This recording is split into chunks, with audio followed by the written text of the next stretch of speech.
This is a basic tutorial on how to do live capture inside of Control X. So if you come over to the live capture ribbon, select your device, you can hit connect. If you need to change any settings, you can come over here to settings, and in the settings options, you can change, these are the view options that we have where you can change smart view, turn it on and off, free view, things like that. Probing settings, you can actually turn on the ability to probe scan by distance, by time, by doing auto probe scan. You can adjust your probe compensation, whether you want to use initial first point direction or last point back button. You can adjust those things in here.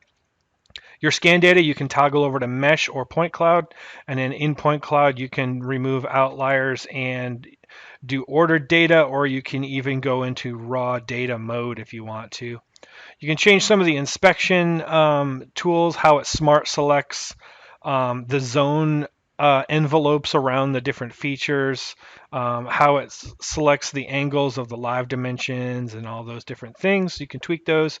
Geometry, you can apply tolerances to all the different geometries that you can fit in here.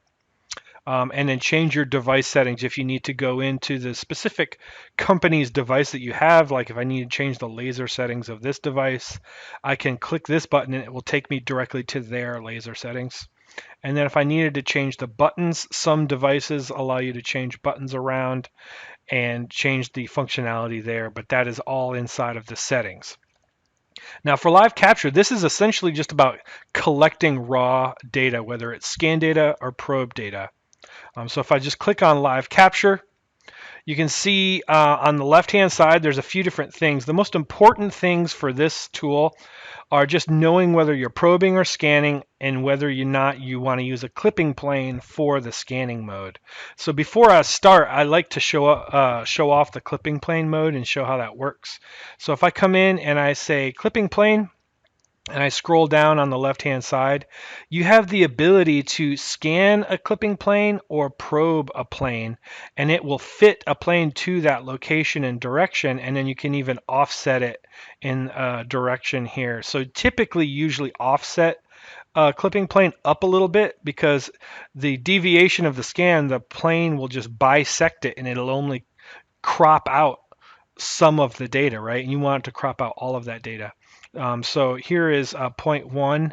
That's a little bit high because if that's zero point 0.1 inches. So if I'll just leave it at like 0.03, like 30 thousandths. That's good enough for me.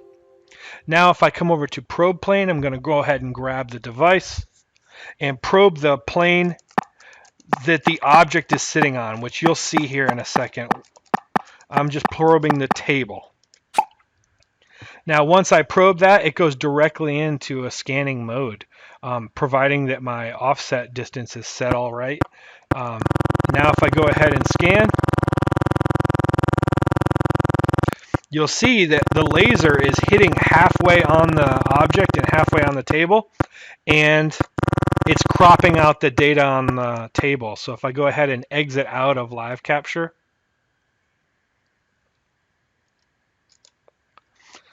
everything on the table is cropped out automatically for me. So that is the clipping plane. Let me just come in and just open up a new file just to show some of the other settings here. So we'll go into live capture again. As far as the probe data, the way I think about the probe data is you're collecting probe points that are just raw probed points. They're not associated with any feature, CAD face, or anything, but they can be used later for different things. So if I probe all those points and then I hit the back button,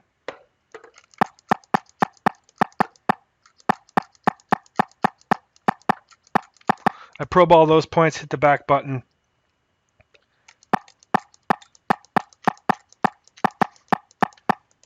All right, so I collected 3 groups of points. I'm going to go ahead and scan so you can see what it is that I probed.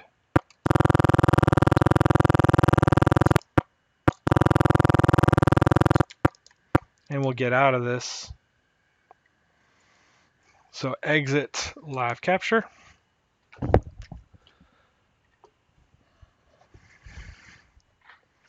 Now, if I zoom in here, you see only the scan data at the moment, the point clouds. But if I just maximize the device here and turn off the scan data and turn on the probe points.